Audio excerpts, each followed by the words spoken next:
Kiblah Jati. Ku coba lagi meraih mimpi bersamamu, bersamamu, bersamamu. Dia biasa memeluk hatimu, memeluk cintamu.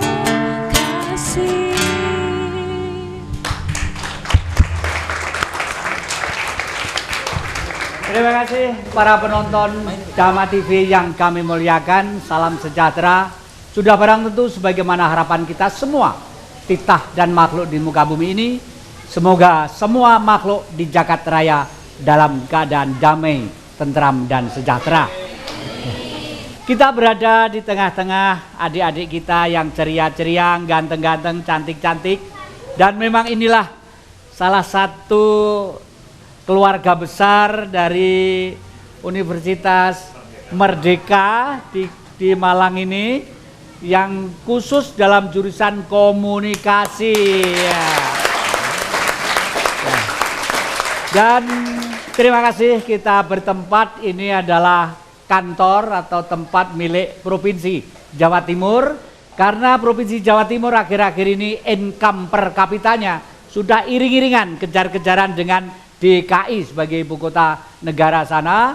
Oleh karena itu masih banyak yang dikembangkan di Provinsi Jawa Timur itu, antara lain adalah bagaimana kita bisa hidup dengan kreativitas yang begitu amat tinggi, sehingga kreativitas yang mencerdaskan otak kita itulah bisa paling tidak memenuhi dan bisa memenuhi tuntutan-tuntutan dari kehidupan secara ekonomis dalam pergaulan lokal, regional, nasional ataupun internasional.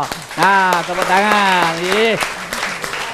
Dan terima kasih pula hari ini telah datang di tengah-tengah kita yang akan menerangkan apakah masih penting, sampai di mana pentingnya sebuah komunikasi. Namanya aja adalah komunikasi. Kalau kita berpikiran dengan sadar, tidak ada hidup di jagat raya ini yang tanpa berkomunikasi. Meskipun benda itu tidak punya kaki, tidak punya telinga, tidak punya mata, dan bahkan mungkin dia tidak bergerak. Batu misalnya, kelihatannya batu itu seperti hidup sendiri, tidak perlu dengan yang lainnya. Tapi ternyata batu yang hidup sendiri tanpa aksi reaksi dari alam semesta, jagat raya, matahari, air, dan lain sebagainya, batu itu pun akan luluh lantak, mungkin tidak ada berkelanjutan secara kontinu sebagai batu, suatu benda yang mempunyai sifat tersendiri. Nah, sudah barang tentu komunikasi kita bukan komunikasi antar batu, antar binatang, komunikasi antar manusia. Nah, kami akan dimulai dari beliaunya. Beliau yang hari ini akan sebagai narasumbernya, yang pertama adalah Bapak Rohmat Effendi. Beliau adalah dosen komunikasi. Yang kedua adalah Bapak Dr. Dodot Sabto Adi MS, beliaunya ya, monggo. Kami persilakan Pak Dodot. Sebenarnya dunia komunikasi sekarang ini sudah dipahami oleh publik secara umum atau masih sekedar kita pengen supaya mereka mengerti? Monggo, silakan. Terima kasih. Assalamualaikum warahmatullahi wabarakatuh. Ya, pada dasarnya komunikasi ini kalau dibicarakan itu sama dengan perdebatan abadi, Pak. Semuanya berkembang, komunikasi sejak awal sudah berkembang, tidak ada putus-putusnya. Kemajuan teknologi juga diperuntukkan bagi komunikasi. Semuanya harus berjalan dengan kemanfaatan hidup manusia. Manusia hidup juga harus berkomunikasi dengan orang lain, keberadaan orang lain, maka hidup seseorang itu menjadi lebih sejahtera, lebih terhormat, dan lebih bermartabat. Itu jika ada komunikasi yang baik. Sehingga komunikasi itu sangat penting, lebih penting dari apapun. Kalau boleh saya bicarakan di sini bahwa komunikasi itu adalah abadi bagi semua orang yang hidup di dunia ini. Saya kira itu Pak Jadi. Oke, jadi para penonton Dharma TV, memang benar, andai kata kita itu sebagai manusia, mungkin kita mengenal istilah hidup dan kehidupan. Batu hidup, binatang hidup, yang lainnya hidup, tapi kehidupan hanya akan ada pada manusia. Karena kehidupan itulah ada dialektika sosial yang perlu saling sentuhan. Nah, ini mungkin yang dimaksud ilmu komunikasi mengarah ke sana. Jadi dengan komunikasi yang paripurna, tidak ada orang kelaparan, ya, tidak ada orang yang sakit keterlaluan, tidak ada yang ngurusin. Mungkin kalau kita secara mungkin seperti itu. Nah, lalu ke Pak Rahmat, Pak Effendi, monggo. Ya. Dalam dunia komunikasi itu punya planning dan program apa sesuai dengan tuntutan zaman ini. Monggo. Ya. Komunikasi itu sebetulnya keniscayaan. Artinya orang hidup harus berkomunikasi. Dan komunikasi itu bukan hanya berbicara atau menyampaikan sesuatu. Komunikasi itu sebetulnya adalah tidak berbicara pun itu berkomunikasi. Contoh, bagaimana kita berdandan, bagaimana model rambut kita, artifak kita, kualitas suara kita, nada rendah, itu juga komunikasi Pak Jadi. Jadi itu yang kita sebut komunikasi nonverbal. Nah, komunikasi itu niscaya dan itu berbarengan dengan perkembangan peradaban manusia. Artinya manusia kita itu berkembang sampai maju seperti itu juga akibat dari interaksi dan komunikasi yang terjadi antar manusia yang satu dengan manusia yang lainnya, regional sampai internasional. Nah, regional bisa terjadi, internasional bisa terjadi karena ada IT atau information technology. Ada teknologi yang dulu jarak dan ruangnya terbatas, maka dengan perkembangan teknologi komunikasi, transportasi, akhirnya sekarang tidak ada jarak sama sekali. Hari ini kita berbicara dan bisa ditonton oleh orang seluruh dunia dengan akibat atau dengan bantuan teknologi komunikasi dan informasi. Makanya agar manusia ini bisa sejahtera, tentunya komunikasinya harus efektif. Komunikasinya harus mampu memanfaatkan teknologi itu semaksimal mungkin sehingga bisa mensejahterakan kehidupan masyarakat kita dan masyarakat dunia pada umumnya. Karena sebetulnya teknologi diciptakan bukan untuk menjatuhkan posisi manusia, tapi sebetulnya adalah justru untuk mensejahterakan manusia itu sendiri, mengangkat ekonomi mereka. Makanya di ruangan ini ada Jatim Information Teknologi Kreatif, dan itu ada industri kreatif, dan semuanya basisnya adalah teknologi informasi. Saya kira itu Pak Jadi. Iya. Nah,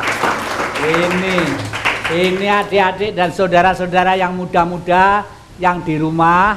Jadi udah jelas dari Pak tadi itu, Pak Effendi tadi itu.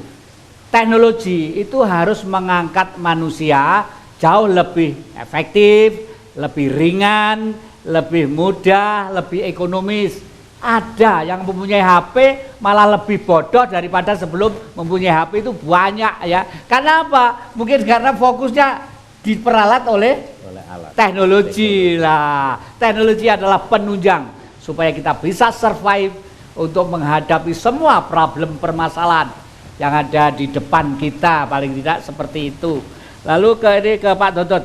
Pak Dodot, sampai detik ini gaung masyarakat khususnya generasi muda. Kalau yang tua-tua seperti saya ini sudah agak kepada teknologi itu nggak ngejar lah kalau adik-adik kita ya. Masyarakat kepada gaung teknologi yang ada kaitannya dengan kreativitas yang menambah income per kapita mereka. Kira-kira udah ada gaung apa belum Pak sambutannya itu? Ya. Menurut saya sudah Pak, sudah berjalan dengan baik. Namun ada dua pemikiran yang menjadi sebuah pandangan yang berseberangan. Teknologi itu satu dianggap prestasi, satunya dianggap prestise. Nah, apabila kita menempatkan teknologi, keberadaan teknologi dan temuan teknologi itu sebagai prestise saja, maka itu akan menjadi gaya hidup. di mana menurut Pak Jati tadi menjadi sebuah satu fakta bahwa teknologi tidak bisa mendukung kehidupan manusia untuk lebih bermartabat karena hanya untuk gaya hidup. Apabila teknologi itu ditempatkan sebagai sebuah prestasi, maka teknologi ini akan berkembang terus dari waktu ke waktu, membuat peningkatan martabat hidup seseorang.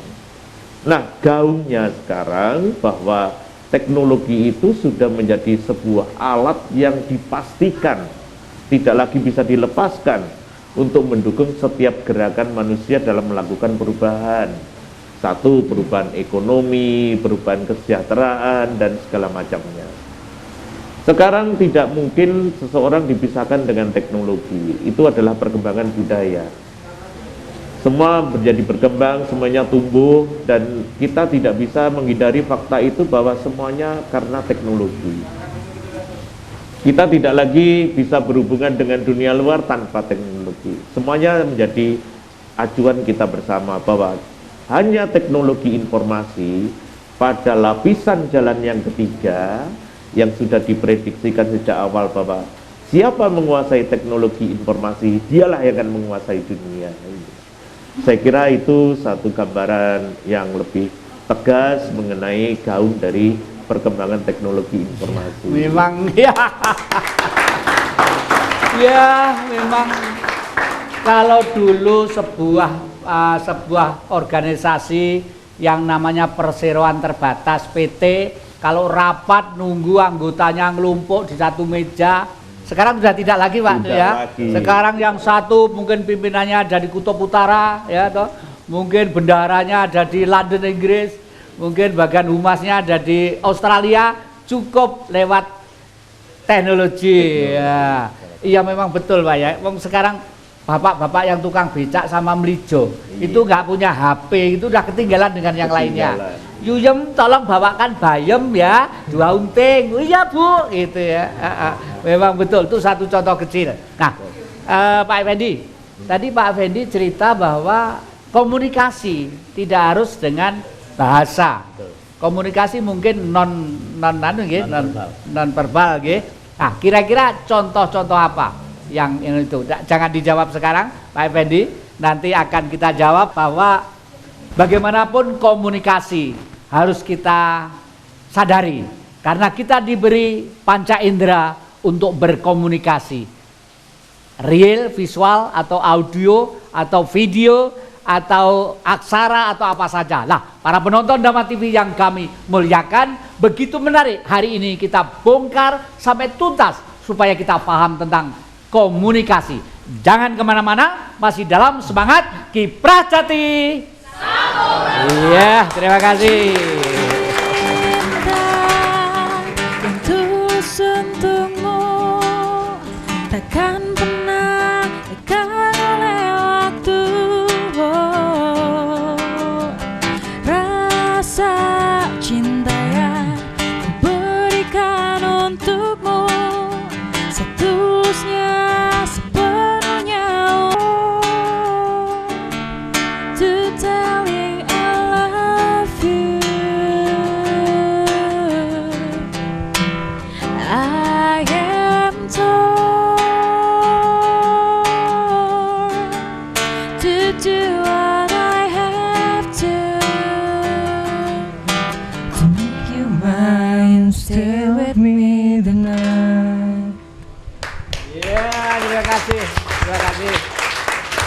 Ya, terima kasih Pak Effendi. Tolong diberi gambaran-gambaran tentang komunikasi yang nonverbal tadi itu apa kira-kira? Komunikasi nonverbal itu komunikasi yang tidak dinyatakan dengan perkataan, tetapi melalui tindakan dan gerak-gerik bahasa tubuh, raut muka, artifak yang kita gunakan, aksesoris yang kita gunakan, terus kemudian jarak antara komunikator dengan komunikan. Nah, itu bahasa-bahasa seperti itu atau bahasa nonverbal itu paling jujur, Pak. Tidak Paling bisa jujur, dimanipulasi. Iya, Orang berbohong, Iya. ya, pasti kemudian kata-kata yang muncul raut mukanya pasti ada yang merah, kemudian degup jantungnya kemudian berdegup dengan cepat sehingga yang keluar nah kata itu meskipun saya tidak, tapi kemudian dari raut muka gesture yang keluar itu kemudian seperti tadi tiba-tiba raut muka atau kemudian keluar keringat dingin. Nah hal-hal seperti itu adalah bahasa yang paling jujur. Kalau yang dikatakan mungkin atau yang ditulis itu bisa dimanipulasi atau dikelola oleh komunikator. Nah jadi itu yang kita sebut dengan komunikasi nonverbal. Salah satunya tadi juga artikulasi suara, Pak. Jadi artikulasi suara, terus kemudian volume, nada rendah, nada tinggi. Nah, itu juga kalau kita sebut parabahasa atau di bahasa Inggris kan menjadi paralanguage. Nah, paralanguage ini juga perlu. Kadang-kadang kita ingin menyampaikan sesuatu pesan yang penting. Maka pesan yang penting itu biasanya tidak disampaikan dengan nada yang tinggi, Pak Jati, tapi dengan nada yang rendah. Saudara-saudara, hari ini, nah seperti itulah Pak. Nah, itu penting. Jadi kita makanya salah satu karena kita harus paham sebagai komunikator, kita semuanya akan berkomunikasi. Kalau kita maaf ini pinjam istilah lokal ya. Oh, iya. Apa kalau dalam bahasa daerah Jawa itu disebut tata krama itu? Betul, ada tata kramanya, ada etikanya. Jadi semuanya bersumber dari memang lokal genius atau jadi misalnya lokal. Wong mau pinjam duit kok kata pinjam duitnya. Kan mestinya boleh dong pinjam duitnya. Betul. kalau itu udah hafal. Oh iya. Apalagi soal uang itu. Pak Dodot, apa gini-gini ini juga bisa dimasukkan sebagai salah satu alat komunikasi? Iya. Itu adalah salah satu media berkomunikasi. Di situ sudah tercantum di dalamnya secara tidak langsung siapa pembuatnya, bagaimana suasana hati pembuatnya, kemudian bagaimana pembuat ini menyatukan dirinya dengan objek itu. Karena objeknya alam semesta, maka dia akan menyatukan diri dengan alam semesta itu. Dari sini semuanya bisa dibongkar siapa pembuatnya, seperti apa keadaannya, dan suasana apa yang dia ingin tampilkan di sana. Jadi ini adalah media-media berkomunikasi. Bahasa salah satu media berkomunikasi juga. Dan lukisan tidak ada bedanya dengan bahasa.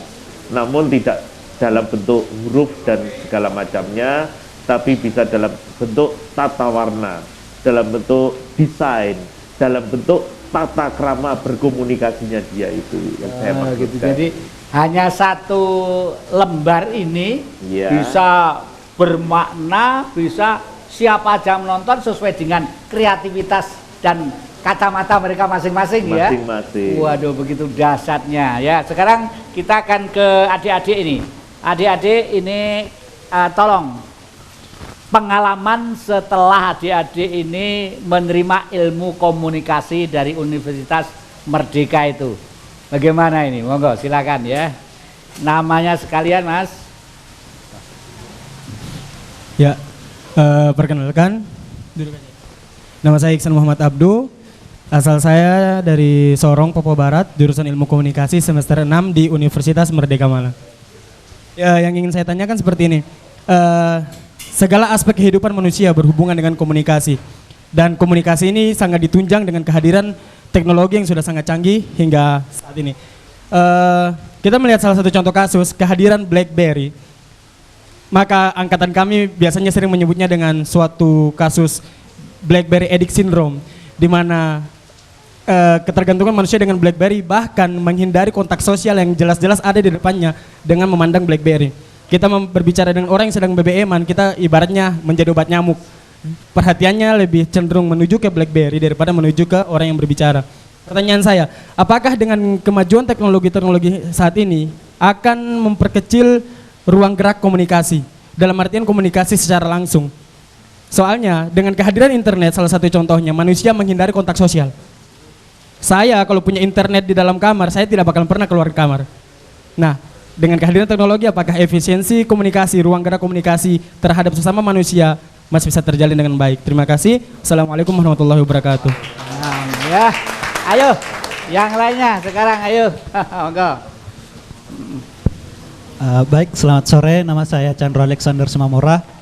Seperti ini Pak, menurut saya itu dunia itu sudah bisa di kantong. Artinya dengan menggunakan HP kita sudah bisa mengetahui informasi-informasi yang ada di negara lain. Bahkan di Indonesia sendiri itu salah satu negara pengguna internet yang lebih banyak di dunia. Itu negara Indonesia. Seperti dari anak SD, SMP, SMA, bahkan anak mahasiswa dan orang tua sudah menggunakan Facebook. Tetapi Facebook ini sering saya lihat sebagai teman-teman saya di Facebook itu menjadi ajang alay gitu, ajang alay. Menurut saya dengan masuknya teknologi perkembangan seperti ini, kira-kira apakah ini salah satu bisa untuk merusak moral bangsa gitu Pak? Dan banyak juga dengan media-media lain kita bisa ya melihat YouTube dengan boyband girlband itu yang menjadi masuk ke Indonesia sendiri, yang sehingga remaja-remaja di Indonesia ini akan ikut-ikutan dengan lewat media itu. Jadi menjadi alay negara Indonesia ini kalau saya rasa. Ya terima kasih, selamat sore. Terima kasih. Ayo satu lagi. Cewek ini setelah mempunyai alat komunikasi semakin lancar pada pacarannya. Ayo. Oh, bagaimana? Ayo, silakan. Ayo. Adik, ayo. Udah, ayo. Udah, langsung. Saya Novi dari semester 4. Perkembangan komunikasi sekarang ini kan sudah sangat global, bahkan sampai-sampai melampaui batas gitu loh. Apa yang dikomunikasikan banyak kasus yang belum sesuai dengan fakta. Nah, kalau itu dikembalikan dengan teknologi komunikasi yang sedang berkembang sekarang, etika komunikasi itu sebenarnya masih terpakai atau sekedar wacana saja untuk pemakaiannya. Terima kasih. Waduh. Ya, ternyata adik-adik itu jenius. Kenapa alat komunikasinya enggak mau pakai ini ya? Itu bagus sekali tadi ya. Dia mengatakan bahwa sudah over itu terlalu lebih ya, antara kondisi dan yang digunakan terlalu over, terlalu lebih. Sebenarnya sampai di mana efektivitasnya? Itu jenius, itu pemikiran yang jenius. Terima kasih. Monggo kami persilakan ini Pak dulu, monggo dijawab mereka.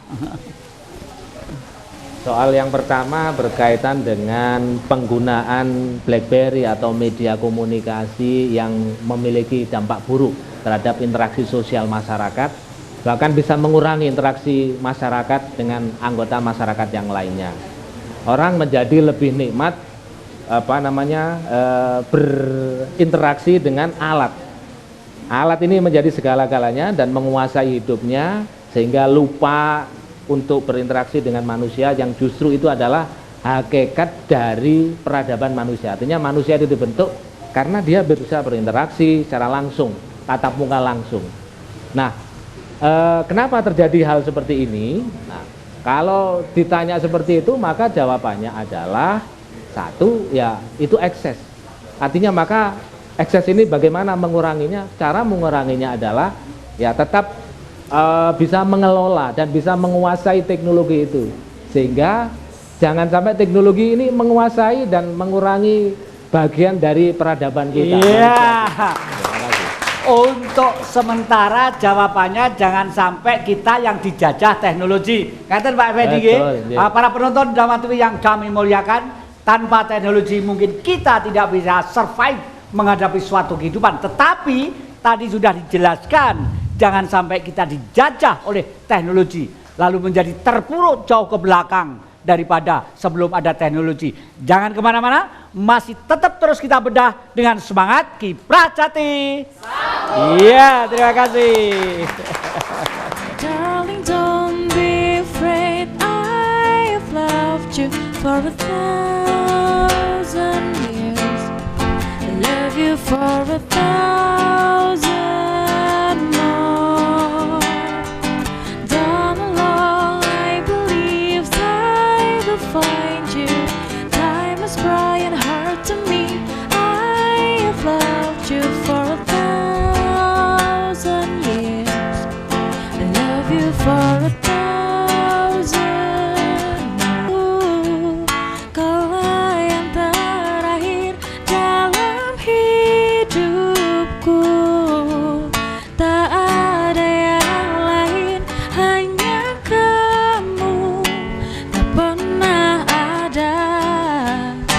takkan pernah ada.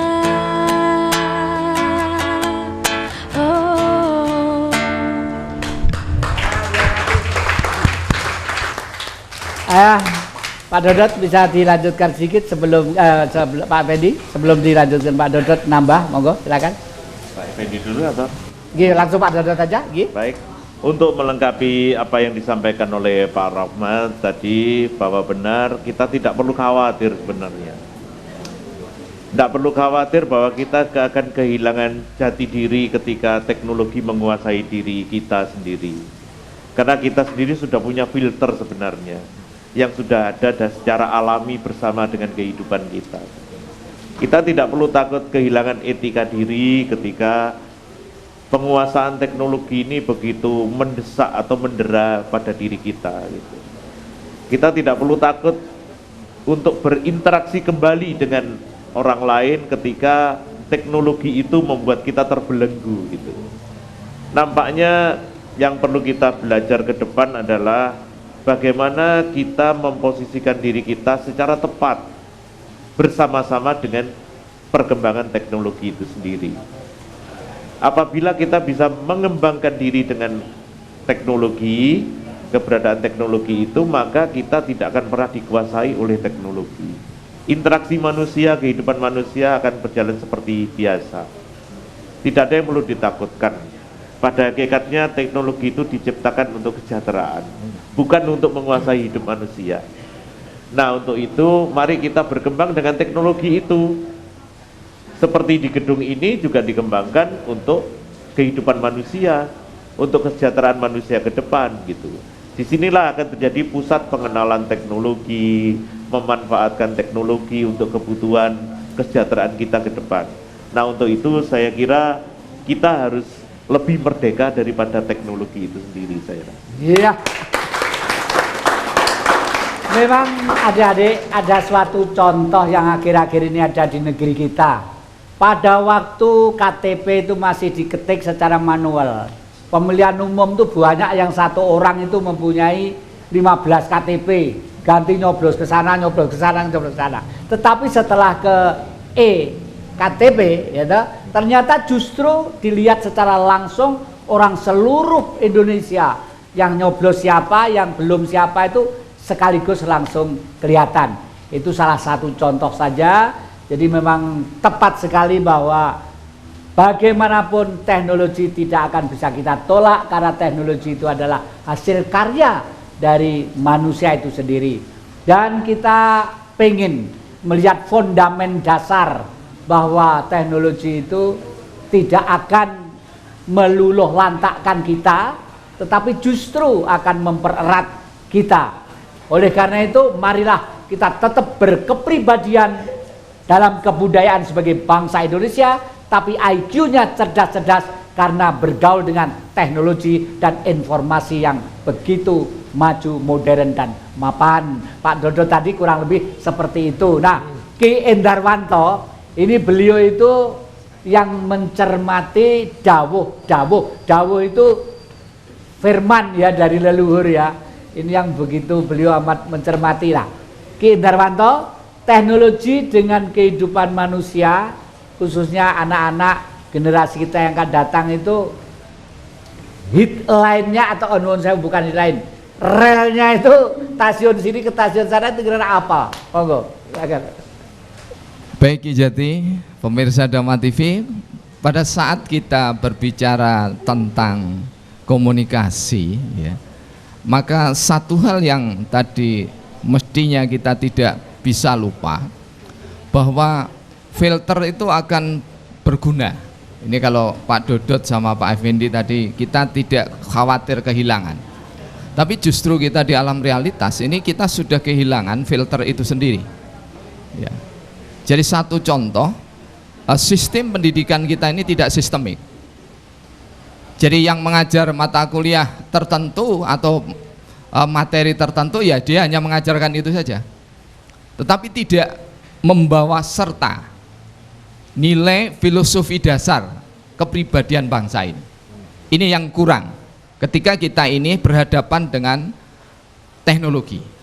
Nah, karena kekurangan secara sistemik dan kultural, ya, maka tidak jarang, ya, kekhawatiran itu bukan lagi ada, tetapi justru kita tidak melihat apakah hasil teknologi itu sebagai prestasi atau prestise. Tetapi di sini sudah kita melihat di alam realitas, di dunia empirik, bahwa justru anak-anak yang calon pemimpin bangsa ini memanfaatkan teknologi itu semakin hari semakin jauh dari frame berbangsa ini. Nah, oleh sebab itu, nah, pesannya masyarakat yang kita bisa baca Ki Jati adalah bagaimana menjadi anak bangsa yang ditakdirkan menjadi pendidik. Nah, ini membawa serta, jadi seluruh guru, seluruh dosen itu membawa serta nilai filosofi itu. Jadi tanpa mengatakan matematika Pancasila, kemudian komunikasi Pancasila, sejarah Pancasila, tanpa mengatakan itu, maka anak didik harus terbawa. Nah, dengan terbawanya anak didik itu hanyut di dalam nilai filosofi, maka kita tidak akan melihat lagi pakai sepeda motor sambil SMS, ya, atau Facebook, atau kegiatan yang lain, Twitter dan seterusnya. Nah, ini yang terjadi, malah tidak banyak mobil sekarang itu yang nabrak mahasiswa, tetapi banyak mahasiswa di kampung yang nabraki mobil, ya. Kenapa ini anak-anak, ya? Karena memang mobilnya berhenti, kemudian anak-anak kita ini terus asik dengan gaya zikirnya itu tadi, yaitu zikir Twitter, zikir Facebook. Nah, itu. Nah, kemudian katanya apa? Loh, Bapak kok berhenti di tengah jalan? Ini saking hormatnya kita pada anak-anak kita. Ini bukan kesalahan anak-anak, tetapi saya lebih menekankan bahwa sebagai guru, sebagai dosen atau bahkan guru besar, tolong bawa serta nilai filosofi bangsa, bawa serta semangat kesatuan bangsa ini, bawa serta negara kesatuan Republik Indonesia ini di dalam seluruh sistem pendidikan dan pengajaran kita, sehingga nanti ketika teknologi ini sudah tidak lagi, bahkan belum, sekarang kan sudah dikembangkan, belum ngomong, sudah ngomong dulu Ki, teknologinya, ya, jadi bisa menjelajah lebih nantinya. Nah, menjelajah lebih akan punya nilai guna manakala ini semakin mempererat tali persatuan bangsa. Tetapi yang terjadi, generasi Android justru rawan konflik, bukan rawan, tetapi konflik justru dimulai dari mahasiswa. Kenapa konflik yang memulai mahasiswa? Karena bapak-bapaknya tidak mau mendengarkan secara bagus suara mahasiswa, yang mestinya mahasiswa itu kalau mau demonstrasi ditemui dulu oleh wali kota, ditemui oleh rektornya, ditemui. Insya Allah kalau mereka bisa ketemu dan menggunakan nuraninya secara dalam, maka walaupun konflik itu ada, nah tapi konflik yang dibutuhkan, jadi konflik yang bersifat konstruktif, ya, itu yang dibutuhkan, tidak harus dihindari, tetapi di manage. Nah, oleh sebab itu kita jangan, ya anak-anak terutama, jangan terlalu gembira dengan era kesejahteraan. Yang satu perlu kita ingatkan Ki Jati, bahwa generasi jauh sebelum Gajah Mada, tepatnya di Pulau Baros, yang dari Sumatera Utara pasti kenal Pulau Baros, daerah Baros, itu sudah menjalin hubungan mesra perdagangan internasional dengan yang di Fir'aun, dengan Fir'aun kedua atau Ramses kedua. Hal ini terbukti bahwasanya untuk perawatan jenazah Fir'aun itu salah satunya adalah memakai barus, dan barus itu dari kepulauan Sumatera yang dihasilkan oleh daerah Barus itu. Oke, terima kasih. Jadi Ki Indarwanto tadi itu sudah jelas sekali, bagaimanapun peran utama adalah manusianya, kita sendiri. Bagaimana kita akan memanfaatkan lingkungan kita ataupun apa yang ada sebagai sarana, jangan sampai teknologi sebagai subjek. Subjeknya adalah manusia, lalu teknologi adalah pelengkap dan sudah dijelaskan juga oleh beliau-beliau ini. Nah, adik-adik dan para penonton Dhamma TV yang kami muliakan, kelihatannya memang berbicara masalah informasi, teknologi, information technology, dan kreativitas untuk kesejahteraan ini masih sangat menarik. Bahkan kita akan ketinggalan kalau tidak mengejar ke sana. Nah, jangan kemana-mana, masih ada dalam satu fase lagi untuk memecahnya. Marilah masih gegap gempita dalam semangat Kiprah Jati. Kamu memang yang pertama, cinta memeluk pipiku dengan manja, karena kamu yang kurasa cinta lebih dari segalanya. Terima semua kenyataan hidupku. Maafkan, ku tak bisa kembali lagi kepadamu. Buang semua rasa itu, aku tak ingin bersamamu, hanya menambah perih di hatiku.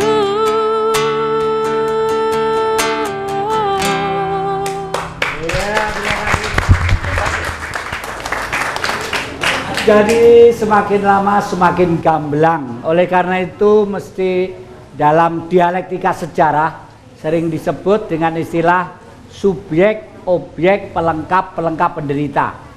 Bagi mereka, bagi kita yang kebetulan menguasai teknologi dan manusia sebagai subjek sejarah, seharusnya perjalanan hidup ini semakin terang, semakin indah, dan semakin nikmat. Jangan semakin kita mempunyai teknologi tapi semakin terbelakang. Kita punya tetangga, negara juga, tapi negara itu masih besar kecamatan Klojen. Karena dia menguasai informasi dan teknologi, sampai-sampai kita yang suka tempe penyet, loh, impor dele dari dia, padahal dia satu pohon dele saja tidak punya.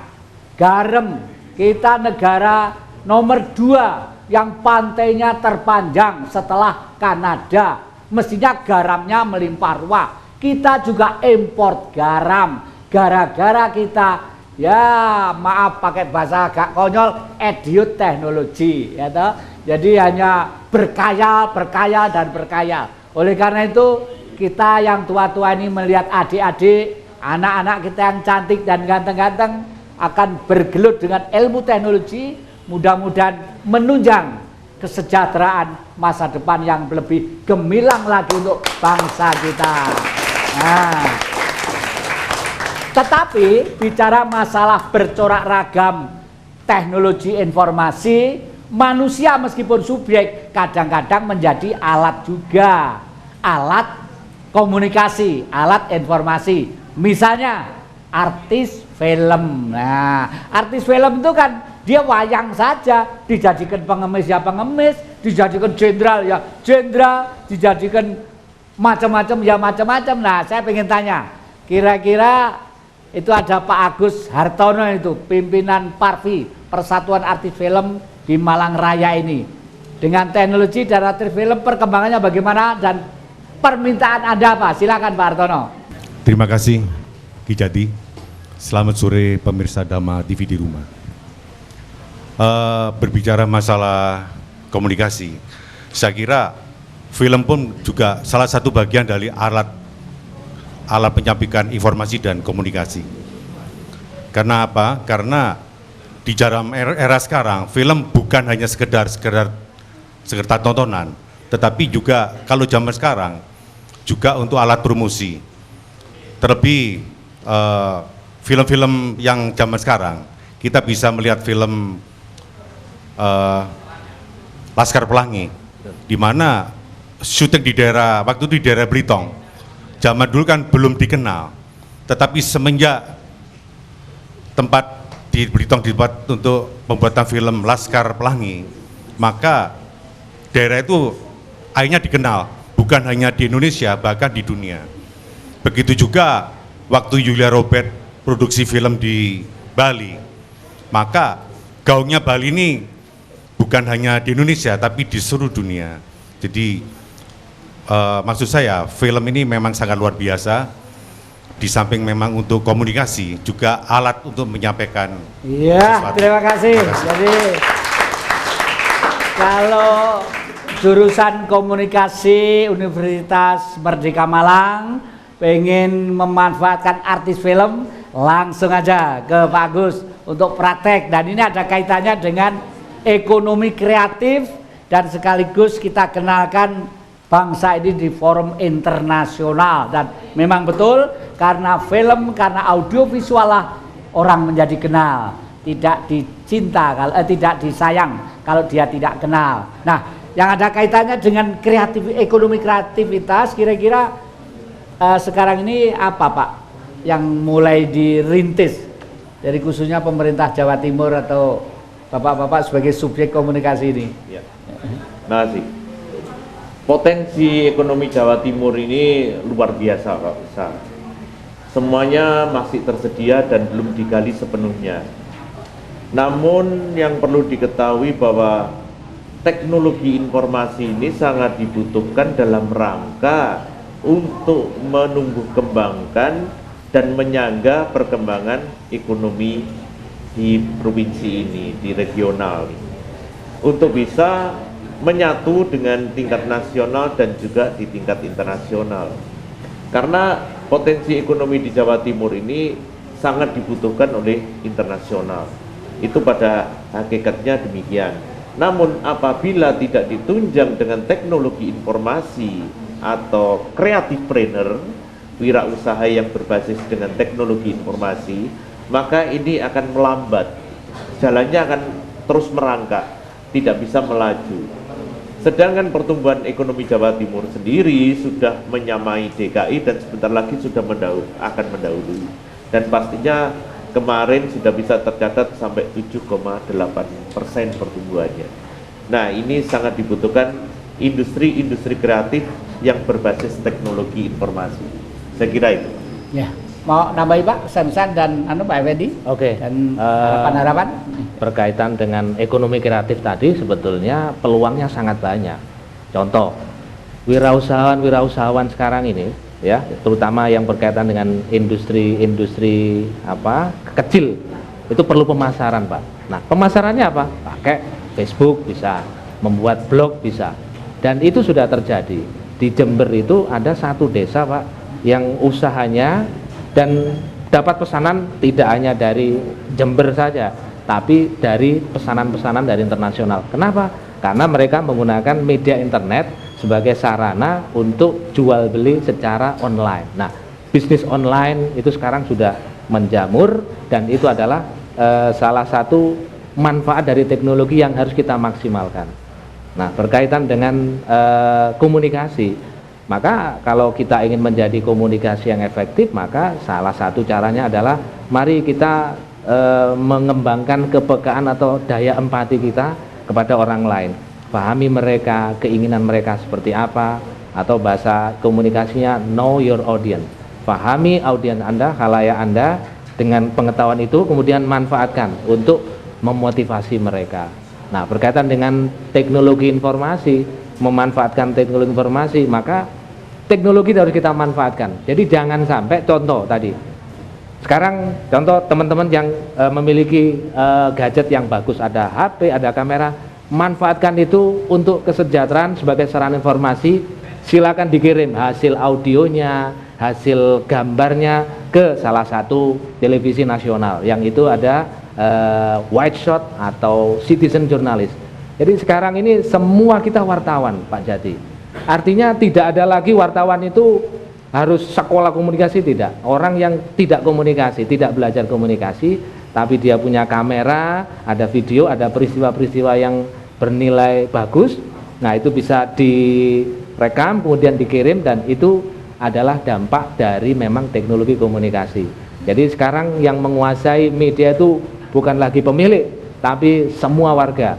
Semua warga bumi ini adalah wartawan, dan kita sebut sebagai pewarta warga. Kita semuanya pewarta warga. Manfaatkan untuk itu sehingga teknologi ini betul-betul memiliki dampak yang tidak hanya kepada kita, tetapi kepada manusia yang lainnya. Contoh, kalau mau dagang, mau jual beli, manfaatkan media Facebook atau Twitter atau blog atau WordPress untuk media promosi dan pemasaran. Saya kira itu Pak Cek. Ya, terima kasih. Ya, kelihatannya masa depan anak-anak kita, adik-adik ini lebih enteng dari yang tua-tua. Yang tua-tua dulu pengen jual berambang ke Singapura, mesti harus dekem dulu di Tanjung Perak, berminggu-minggu, segala macam. Di sana pun belum tentu kalau si pembeli itu jadi membeli. Bahkan kadang-kadang harga itu dipermainkan setelah barang-barang stok suatu daerah. Iyalah barang-barang bisa awet. Kalau bangsanya buah-buahan, 4-3 hari pasti busuk, akhirnya dipermainkan. Dengan informasi teknologi, memakai teknologi, saya pikir itu semuanya akan terhindar dari kekeliruan dan namun demikian juga kita harus hati-hati, karena dengan teknologi ini orang yang masih bengong bisa disihir. Contohnya, tolong disuruh buka ini akan dapat ini, langsung ke ATM, langsung digigit tek, tahu-tahu rekening di bank habis, misalnya seperti itu. Nah, ini hanya sekedar peringatan aja, tapi saya yakin bahwa adik-adik yang menggeluti bidang teknologi dan informasi akan lebih cemerlang dan lebih indah dari kesemuanya itu, demi efisiensi, ekonomis, praktis, dan cepat. Nah, mungkin itulah idealismenya suatu informasi dan teknologi. Nah, para penonton Dama TV yang kami muliakan, terima kasih atas perhatiannya, dan jangan capek-capek memberi informasi, kritik-kritik dan saran kepada Kiprah Jati di Dama TV ini.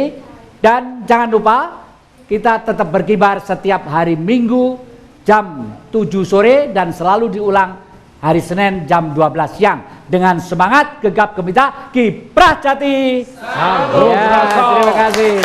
It's not about the money, money, money. We don't need your money, money, money. We just wanna make the world dance. Forget about the price tag. Ain't about the cha-ching, cha-ching. Ain't about the yeah. But bling, wanna make the world dance. Forget about the price